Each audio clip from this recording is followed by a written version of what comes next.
the plumbing started to fail. So it was little at first. So there's a vacant unit. So usually when you have plumbing, and any investor that's really seasoned and dealt with properties that's been vacant for a while, when you go in and start using the plumbing and it has been used in a while, then you're really subject to have backups and stuff until that system kind of gets acclimated again. And so we started having backups. Okay. Initially, well, this vacant units, that's normal. Then it kept going and it kept growing. Well, what happened was, again, nobody asked the questions. So they started with the plumbing failing, cast iron pipes, everything started failing. Sewage backing up everywhere. This is where I got off. So where I got off was the owner didn't want to fix it. They knew what it was, tried to do everything to circumvent it. And it was expensive to address. I get it. I understand. But they didn't want to fix it. And they expected for the people to stay.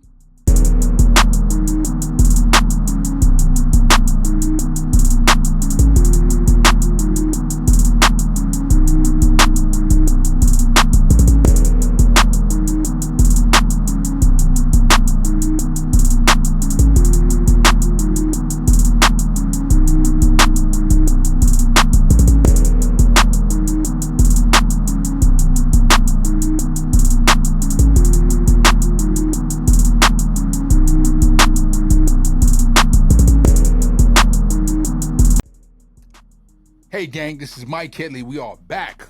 It's been a little bit of a minute before it's the last time I kind of done a show. Actually, I feel like it's eternity because we had all these shows backed up. Oh man, we will hit you off with something beautiful today. We have this brother here where I was featured on this podcast about a month or two ago, and we want to salute him on that. This brother right here has been in the game for 19 years, so be ready to be razzle-dazzled and hit with a lot of knowledge, some stories, just with a ton of great experience, so you can take your business and kind of run with it, because he's going to open it all up. He told me, he said, hit me with any questions we got, because usually we send over like a little script. He said, hey, just pour it out, and he's ready to let that go. We will give a warm welcome to Mr. Corwyn Melette with Exit Strategies radio show. Did I get it right, brother? Yes, sir. You got it right, my man. How you doing, man? Man, I am phenomenal, man. What about you? Oh man, this is a beautiful thing, brother. It's I'm good. I was a little running behind today because I was taking care of some there's always something comes up. Nobody don't want you, man, until somebody else got you, man. Look here, that is in life, relationships, and that's also business. Nobody don't want you to list their house until 20 other people done called you about listing theirs. That's right. and it's funny you say that. I say the same thing with houses sit there, and the buyer's like, I saw the house, and now it's under contract, but it was out there for 30 days. Nobody wants until everybody wants it, right? Exactly. So we find that's the name of the game. So, brother, Corwyn. Yes, sir. You've been in this business for 19 years. That's a lot of houses being sold. Yes, sir. Yes, sir. And that's a lot of communication with clients, contractors, vendors, you name it.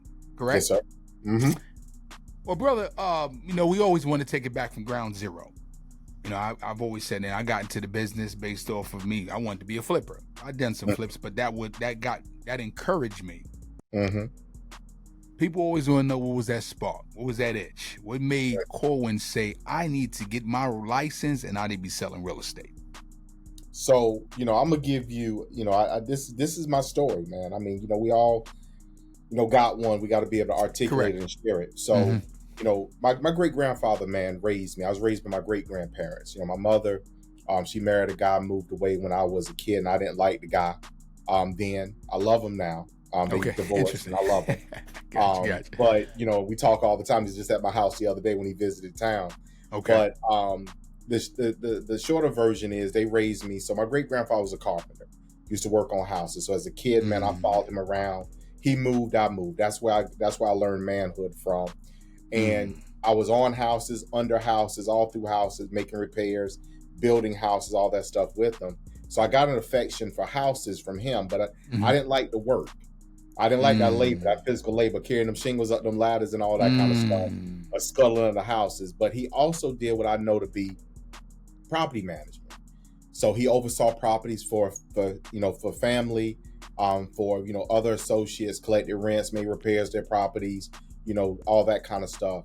So fast forward, man, I'm young man and trying to figure out life. We always got that thing all twisted, man. You know what Correct. I'm saying? And I'm trying to figure out life, and I'm looking and saying, okay, I'm reading all the financial magazines. I mean, I was reading Kiplinger's Black Enterprise, Wall Street Journal. I mean, everything that was financial about money, man, I was on it. And everything I saw brought me around to the fact that everyone with wealth had real estate. So then I tapped back into the roots. Okay, well, look, I know about houses and all this kind of stuff. So boom, here we go. So I wanted rental property. I wanted investment property, rentals and stuff, right? So that was my drive. And then when I got the license, Mike, man, I was like, wait a minute. Because I did all this studying beforehand and decided, okay, I'm going to go after the license. And when I got the license, I said, wait a minute. I can help other people do what I want to do. So boom, let's go.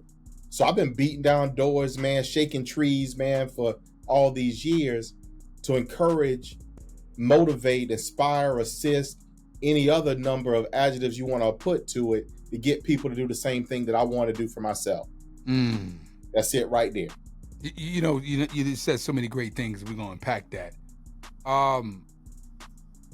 There's a lot of social media out there that, and I'm not saying there's nothing wrong with it, but I think some people can be misled. And again, it's all about perspective and how you see things. There's nothing wrong with having a real estate license. It's this sentiment around like, hey, you got a license, well, and you want to be an investor? Nah, you shouldn't do that. You can still be an investor without a license, but it adds the extra cherry on top, because if I can't get the deal, maybe I can put someone onto it and get a commission out of it. Either way, I can benefit, right? Yep. So what do you say, and again, I'm asking for your perspective, even though I just gave mine. What do you say to people, to investors, telling other up-and-coming people, don't worry about no real estate license. Nah, no, you don't need to be doing that. Just go ahead and see if you can move forward, flipping this house or short-term rentals, or whatever that looks like from an investor standpoint. What do you say to that? So, I ask a question first, because in South Carolina, I'm licensed in North Carolina, but I don't want to call the rules on that one without reviewing, without refreshing. But in South Carolina, you get a different set of rules to play by when you're an investor. You got disclosure and all this other stuff that you got to do.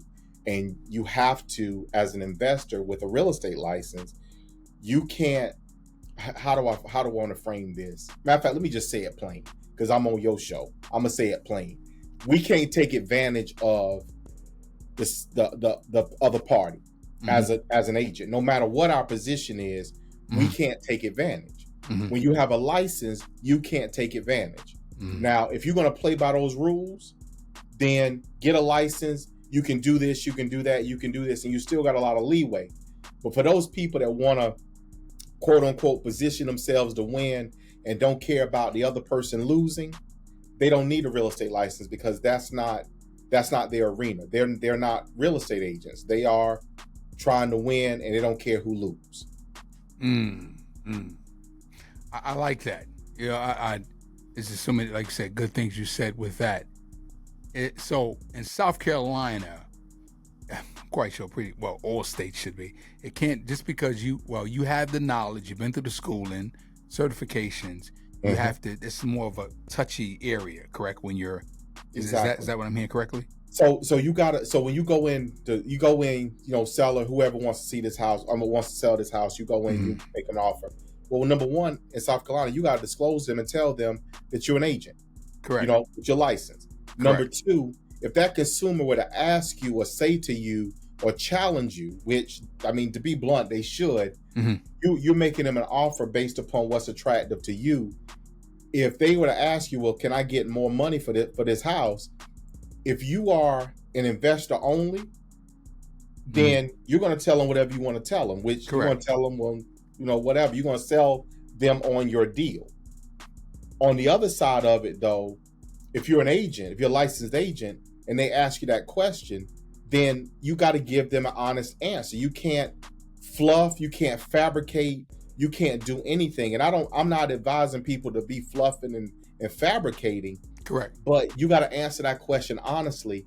And not every real estate investor will answer that question honestly. They want the deal. If they can get that house for 50% for 50 cents on the dollar, then they want to buy for 50 cents on the dollar, even though that person could legitimately get 90 cents on the dollar. Mm-hmm. And the reality is, I'm not saying you're not doing anything wrong depending upon what seat you're in. Mm-hmm. If you're an agent, your seat is different. You sit higher. Correct. You're in a position of, I want, authority is not the right term, but you're in a different position in that transaction. And when you're an agent, you have a responsibility to the public. Correct. You don't have a responsibility when you're just an agent because you're a member of the public. You can do whatever you want to do. So that's the difference in it, And I had, I'm gonna give you. So look here, I'm gonna give you a story. Mm-hmm. I had an investor client. He died on me some years ago. He died on me in 2014 on Valentine's Day. Had a heart attack. But he was and very transparent, man. I don't know, but white guy, very I'm very transparent. He was an agent, and I met him. He owned a bunch of property all over, scattered all over. I think when I met him, man, he owned he owned at least 70 some odd. At one point in time, he had 100 and some odd doors. I mean, scattered. That dude just buying property, renting, flipping, doing everything, right? Mm-hmm. So he was licensed, and I did a deal with him. We hit it off, had a good rapport. Maybe about 6 months or so, might have been a year afterwards, that guy called me out the blue about a house. And he called, when he asked, well, what? In my head, I'm like, well, man, you licensed, what am I? Correct. But so I said, well, what's going on? He said, well, I ain't got a license no more. I said, well, wait a minute, what? He said, man, I turned that thing in, man. I ain't want that thing no more. Because he didn't want to do all that paperwork and all the other stuff he had to do having a real estate license. So we worked together, man. He was buying and selling. We bought and sold several houses. He flipped or renovated houses he owned, sold those off, bought other ones. He had this little thing, he worked right here. Same kind of house. He put the same things in. He had this whole system, which I know that you and anyone else who does this consistently do. You build a system. So he built the system and he identified a house, and that's what we went and did. And we did a lot of deals. But he got rid of the license for the same reason. Hey, when I do it this way, I got to do all this paperwork. I don't want to do all that stuff. I just want to buy the house. I want to go work on it, fix it. I want to put it back on the market. Boom. So he paid me a commission. I made a commission when I bought it. He paid me a commission to sell it. He ain't argued with me about my commission because I ain't argued with him about his money. Correct. Exactly. Yeah. Well, I do like what the moral of that story is. If you get your license, don't leave nothing out. Be honest and ethical, and you'll last. Right? Boom. There you go. That setup there with the investor, he didn't want to help clients. He didn't want to help a buyer. He didn't want to help a seller. He was only for his thing in terms of, I want to be able to get properties, flip it myself. I don't want to do anything else. And there's nothing wrong with that. But again, you want to be honest and ethical, so this way you can play the game long, right?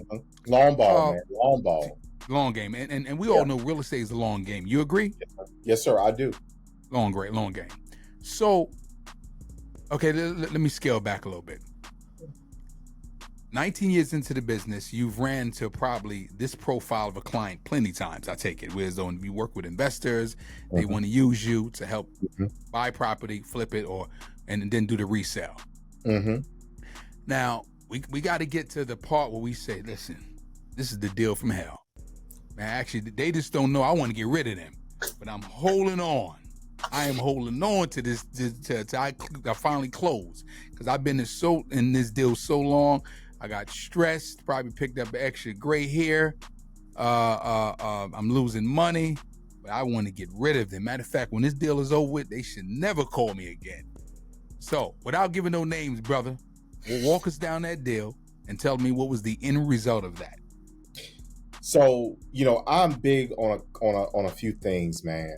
I'm very big, Mike, on treat others like you want to be treated. Now, I ain't saying that you got to quote unquote look out for them, but let's not cut corners. Let's not, try to get things over and such. So I had a client one time. They bought this property, and they bought the property. I wasn't their agent. I forgot how they even got to me, but when they started this process, matter of fact, I know how they got to me. Their agent engaged me and brought me in. So I'm gonna fast forward a little bit. They essentially bought a piece of junk. I mean, it was a terrible property. If I was their agent, I would not have advised them to buy it. I knew some of the player on the other side of the transaction, and I knew how they did things because I'd had some other issues in the past on the transaction with them. So they buy this property, and when they start cutting the walls open, they find the wall was stuffed with newspapers at the top of the wall to catch the water before it leaked down the wall. Wow. Like, so, yeah. So obviously that was the first red flag, right? Correct. The second red flag, the plumbing started to fail. So it was little at first. So there's a vacant unit. So usually when you have plumbing, and any investor that's really seasoned and dealt with properties that's been vacant for a while, when you go in and start using the plumbing and it has been used in a while, then you're really subject to have backups and stuff until that system kind of gets acclimated again. And so we started having backups. Okay. Initially, well, this vacant units, that's normal. Then it kept going and it kept growing. Well, what happened was, again, nobody asked the questions. So they started with the plumbing failing, cast iron pipes, everything started failing. Sewage backing up everywhere. This is where I got off. So where I got off was the owner didn't want to fix it. They knew what it was, tried to do everything to circumvent it. And it was expensive to address. I get it. I understand.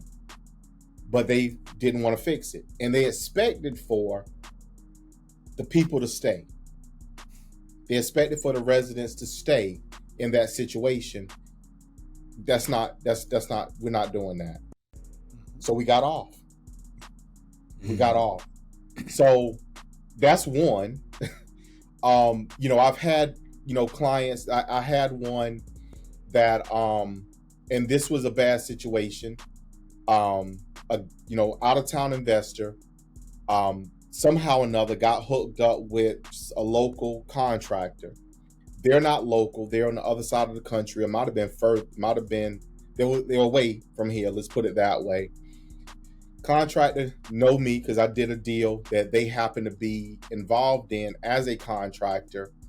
Well, short version is they had the guy buy a house, which, okay, we took the house down. Contractor's going to do the work. I'm going to sell the house again. Well, the contractor took the money but didn't do the work. So when I'm at the house, the owner's thinking the house is finished, and I go look, I'm like, oh, this ain't done. So I'm sending pictures and all that stuff, and we got to a place where, hey, this ain't happening. I'm not the contractor. Now, if you want me to find you somebody else, I don't have a problem doing it. But you got to direct me on that. I represent you. I got your back. You direct me, I'm going to go do it for you. But until then, that's who you wanted. That's who you got. You're trying to fix it and work it with them, and it is not happening. So we got to a place of, well, this ain't going to work this way, and now you want to scrap. I'm okay. I'm going to get off right here. This is my stop. I'm okay. Because what I would have liked to done, I'm okay not doing, which is getting someone else and let's move this thing forward. I get it. So we parted amicably because you had a problem and you were going to take legal action elsewhere. I ain't had nothing to do with it. Don't know what the guy got. Don't know anything about it other than the fact that what you told me was done wasn't done. So as an agent working in those environments, I'm very sensitive to, we want to do a good product. If we're flipping a house, my client's flipping a house, a good product. And I'm spoiled. I have a client, Mike, man, that, I mean, it's I work with a lot of clergy, you know, pastors and all that kind of stuff, churches. Nice. I work with a lot of, so I have a lot of those contacts and work with a lot of those groups. I have a client of mine, pastor, and his wife, it's her ministry to flip houses. She puts these houses together for single mothers and older church mothers and stuff like that, because she wants them to have quality and decent housing, right? And she does everything. If somebody tells her, hey, this needs to be done, that's what it is. She don't care how much it costs. Well, let me phrase that. She cares how much it costs, but she's not going to let an expense hinder her from doing what is right. Correct. That's the kind of investor I like to work with. The ones that want to get it right, want to do a good quality product, want to give somebody a very good home, and make some money in the process. Them the best. Correct. You know, I just got to, like I said, unpack the, you know, just everything what you just said. The moral of that story is, there's nothing wrong with firing your client, real estate professional. There's nothing wrong with cutting that chain, as he said, get off the bus. Here's where my stop ends. And you would hate that the relationship would go sour, but they probably dealing with some more personal things that let it spill into the professional. 19, I'm reflecting back, 19 years in the business, and you're an agent or you're a broker? Where you at in South Carolina? So I'm a broker. Okay. I have about 17, 18 agents in our company right now. Nice. Okay. So like I said, we're going to speak to that. I want you to walk me through, what do you see on your side being the broker of the firm, and some of the hiccups that a new agent or broker is facing from their side? Meaning, okay, the brokerage says, hey, we give you X, but then we see from your side, you have to do Y, because this is a marriage, right? Business relationship. So what are you seeing? That's one question. And how can they correct whatever they say? Okay, well, I'm not getting this, or I'm not getting whether leads or exam. How can they correct that? So go ahead and elaborate on that, please. So I see a lot, Mike. So, you know, I'm going to speak on it from one perspective, and if you, one angle, if you tell me to go a different one, I can go a different one as well, because there's several. One of the biggest ones is that agents don't understand business. So, you know, there are a number of models that exist. You know, we have everything from the mom and pop small brokerage. We have the larger companies. We have, you know, high split models, you know, 100% models. You know, we got all that stuff now, but it's business. So if you're running 100% split, higher split model, then you know what that means? That means you got a nickel and dime and fee your agents, and you got to have a lot of them in order for the brokerage to be successful. Because brokerage is not, you know, people automatically think that brokerage is the best thing ever and the most profitable thing there exists because of the fees that come in. What they don't realize, the majority of fees go out the door with the agent, and the agents don't understand that coming in. So if you go with a more traditional brokerage, a more traditional split, then that means that in order for your company to be able to provide you with the resources, the assistance, the technology, and all these other things, you got to be doing some business. So you ain't just sitting around here chit-chatting, hanging around the water cooler, sipping coffee all day, that, you know, and so forth and so on, and eating out the snack box. You got to do some work. So that is probably the biggest thing from the brokerage side, just observing that, you know, agents don't get that the model that you're in, to understand the business part of it, that your brokerage don't just have money because they're a real estate brokerage, because that's what many of them think. Correct. The other part of that, and I'm you know, I always got some ditties for you, so I'm gonna share one with you. But the other part is the agent being committed to their business. Everybody wants a lot of business, but are you committed? You know, my son, he told me the other day, he called me childish. So I was in DC this weekend. Okay. You know, my wife had a conference, so I traveled with her because, you know, she likes me to travel with her, so I travel with her. So we fly up on Friday morning. Friday afternoon, I submitted 2 offers for 2 different clients while I'm in DC. Negotiate one Friday night, get it ratified Saturday morning. The other one I got returned on yesterday. Wife jokes, every time we go out of town, I sell something. Every time I go out of town, I sell something. So when I got back, I flew back in. We flew back in on Sunday. So on Sunday, I got off the plane Sunday early afternoon, drove home, dropped my wife off, bags off, went down the street, grabbed my cousin, and drove 2 hours away to go take a look at a property because I caught a lead for that property on Saturday while I was in DC. My son called, my oldest, he's 28, he called, he said, wait a minute, you did what? He said, did I hear you say you went to Mars? I said, yeah. He said, man, you childish. Hungry, let's go. I was in DC earlier this month for the NAR annual conference. I was there about a week. I flew back on Thursday. I got in, landed, left the airport, straight to the office. In the office for like maybe an hour and a half, maybe 2 hours, if that. Went out that afternoon with one of my agents door knocking in the community because we got some houses to sell around there. Most don't have that level of commitment, Mike. They're not they want to go, they want to relax, they want to do everything else. And that is from the other side what I see missing. I had an agent a number of years ago, and I'm, independent broker at that time. And, I had leads that I was paying for, provide, because I've always been big on providing leads and opportunities to my agents. That's always been a thing for me. If I'm gonna have you in here, I want you to eat. So let me feed you. You got to work them, but let me feed you. Correct. Agent tells me, says to me, well, I don't want to work leads.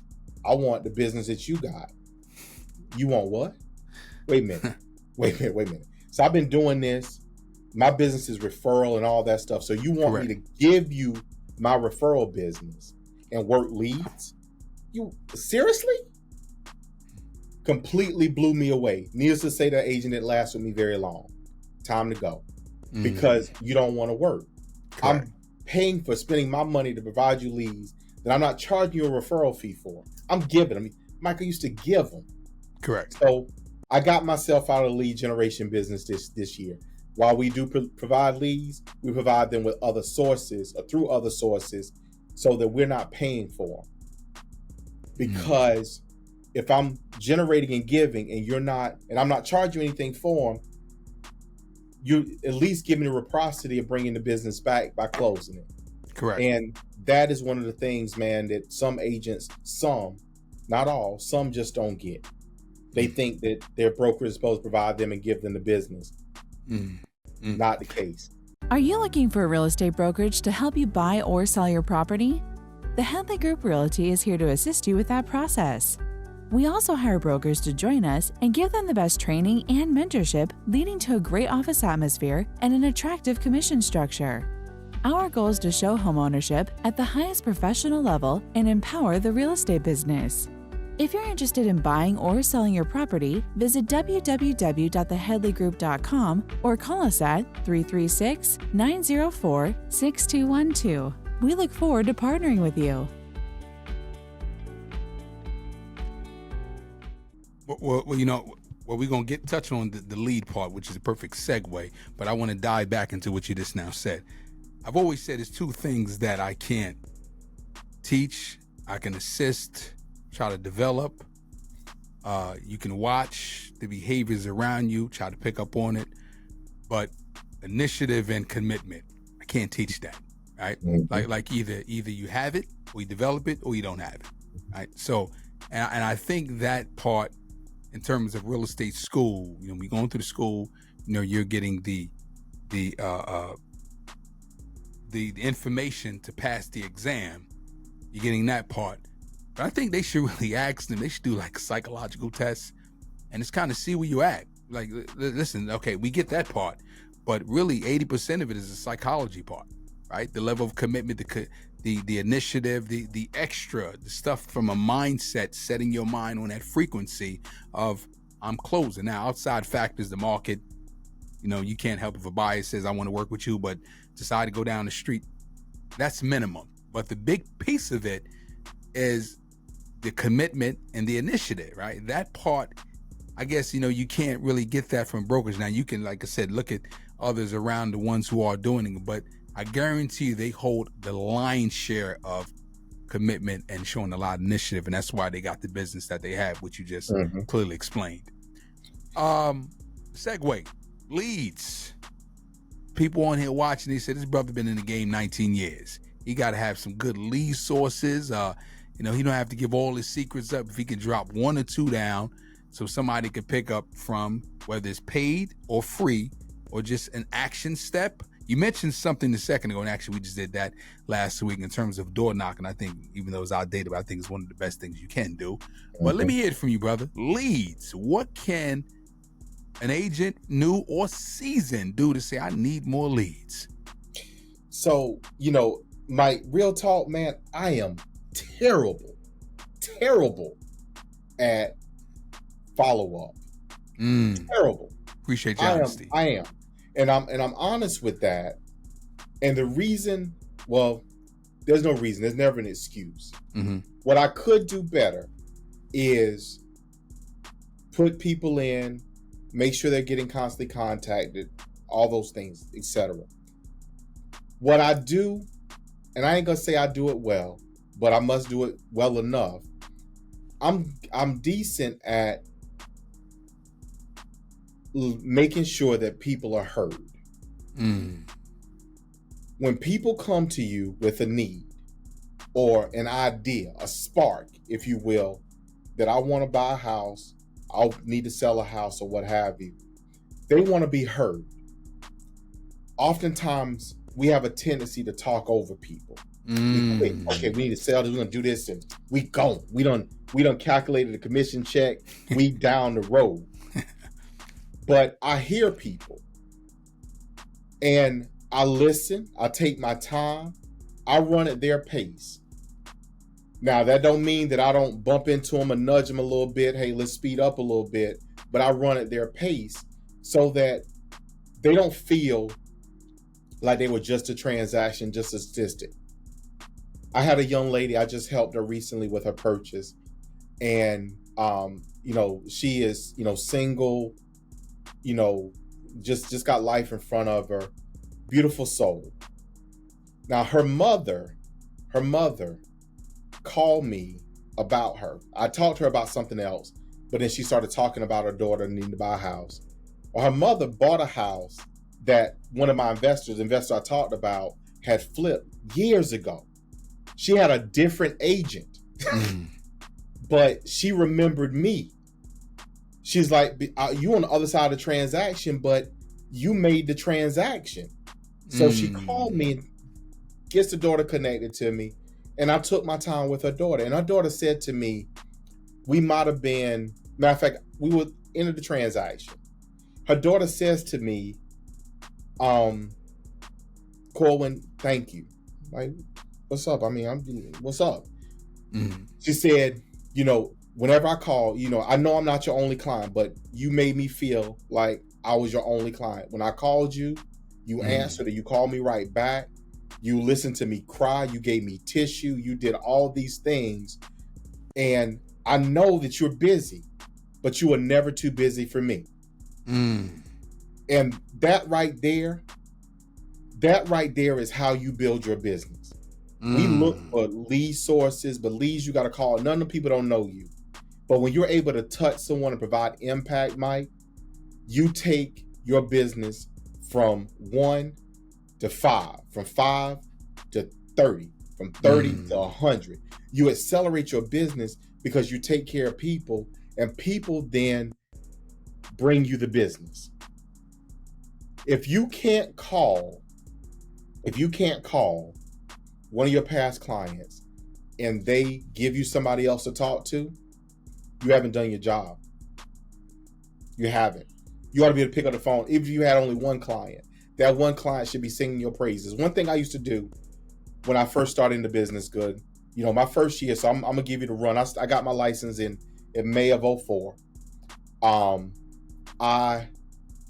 My first calendar year, I wrote 2 or 3 contracts in my first year, so in 2004.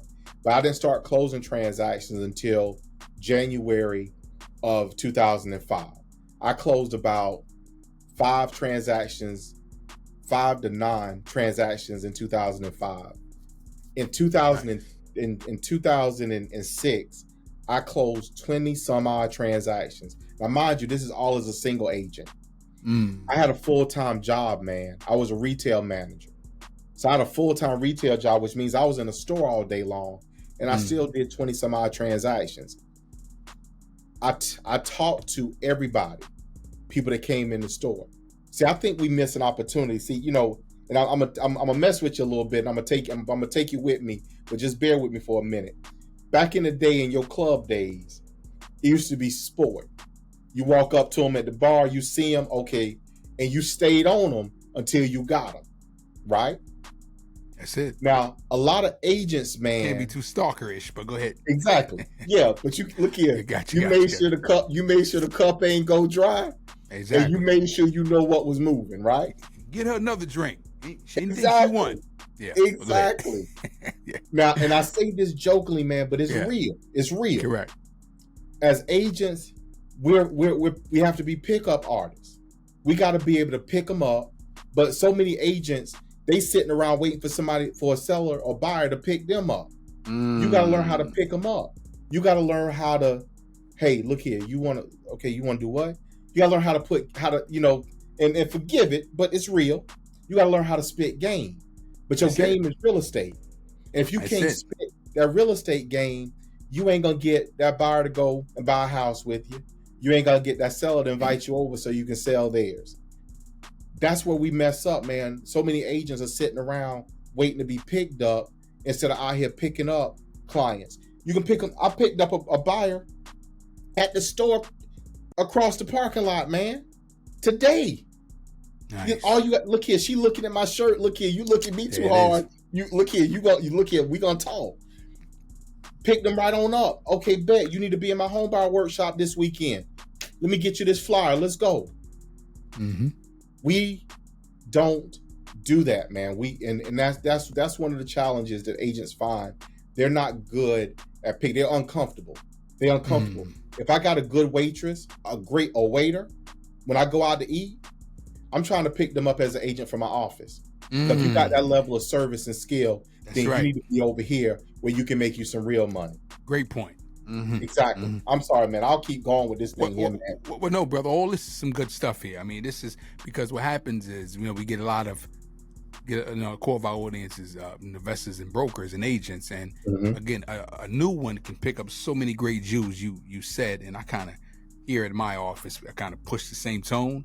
And the core of all of that, what I got of that is effective communication, right? You got to know how to communicate, right? Yeah. So that, whether it's nonverbal or verbal, you have to know how to communicate. Like you just said, hey, back in the days, you know, you talking to somebody, you know, you're out and about, you're trying to win them over.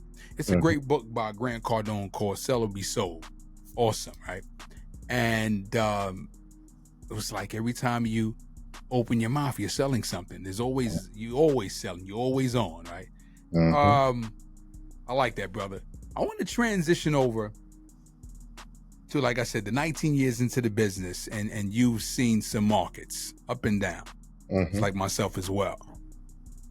Considering what we got going on with this whole debt ceiling thing, which, you know, actually I told the team that, yes, that does impact us, impacts everyone. If things is not addressed, we're in a recession, and it may get a little more deeper. From your 19 years of experience, where do you see things going, and how can a broker agent navigate through this firestorm that we're in? So, one of my past client of mine, used to be in the car business. He actually sold me a couple of cars, and he used to say this thing. He says, Corwyn, business is slow for slow-minded people. Now, during the recession, so I started in 04. So we know what happened in 07, 08, 09. Man, that thing got brutal. I went full-time in real estate December of 2006. Full-time, and no job, no retail store no more. Full-time. And I've been full-time.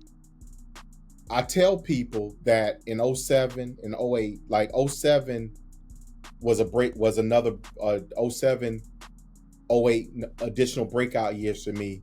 One of those 2 years, I did like 40 some odd transactions as a single agent in a market that was crashing.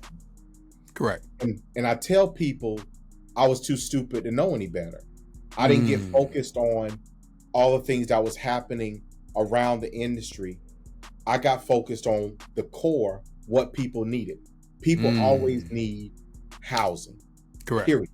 It's a fundamental need. So I focused on the people that needed housing, and we worked and hustled to get people into housing, even in a declining market.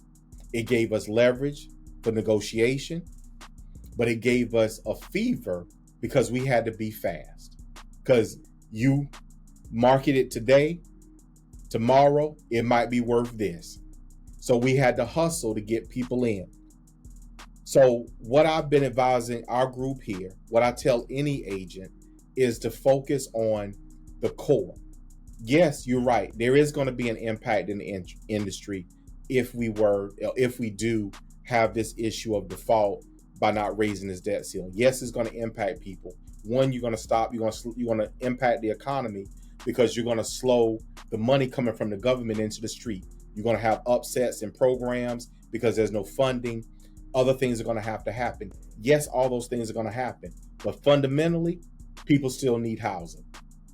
So if you focus on the fundamentals of meeting people where they are, meeting people with their need, you won't see a significant upset. Will you see some fluctuation? Yeah, but it's mindset. Interest rates went up and everybody is paying. I just talked to an agent, a broker actually earlier today, and they're telling me that everybody is telling them, because they're a practicing broker, single firm agent, single agent firm, just them. And they're telling me that all their people are not buying because interest rates are high.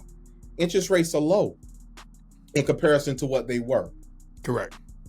You're focused on, and you're letting them focus on a temporary issue instead of the bigger picture of, hey, I need to have a house. I'm over here paying rent. So what's your interest rate on that rent? 100%.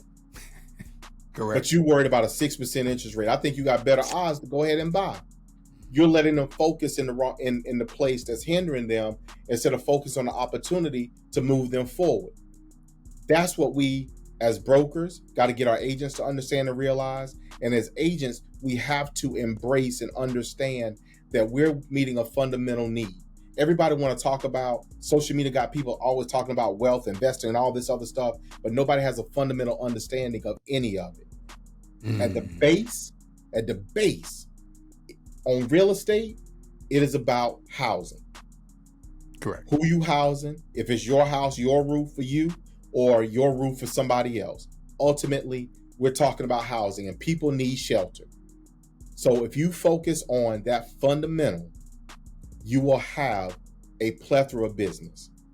But if you focus on all the hindrances, all the obstacles, you will have none.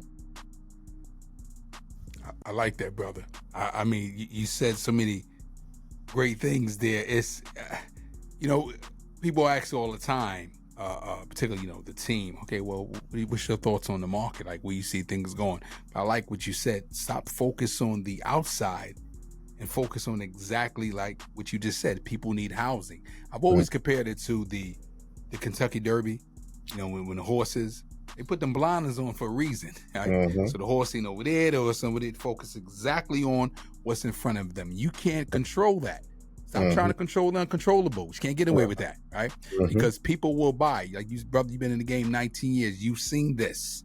Yes. Right? I've been in business 15 years. I've seen this. So when the dips come, that's where opportunity lies. Exactly. So that means that maybe I need to segue my business just a little bit to them investors. Maybe I need to segue to people who may have issues with payments, right? So this way I might be sending them letters. Hey, maybe get their house on the market, right? You just adjust the strategy just a little bit instead of focus on what you did maybe a year or two ago to get that client, because that's a different kind of environment.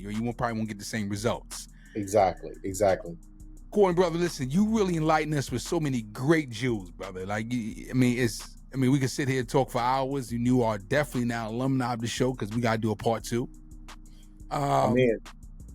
Brother, we ask every guest for 2 golden nuggets, man. You gave us so many. Give us 2 great golden nuggets, whether it be a book, scripture, or quote, something that people can just say, okay, let me reflect back on that from Corwyn's interview. Man, look here. So I'm gonna give you start with this one. Don't stop. Look here. As some people like to joke and say, Uncle Luke, you go back to them days. Don't stop, get it. Don't stop, get it. That right there is probably one of the most basic and fundamental, and it's entertaining, and people that remember, them years, they'll probably play some of that back, but don't stop, because what happens is we oftentimes are looking for the quick fix.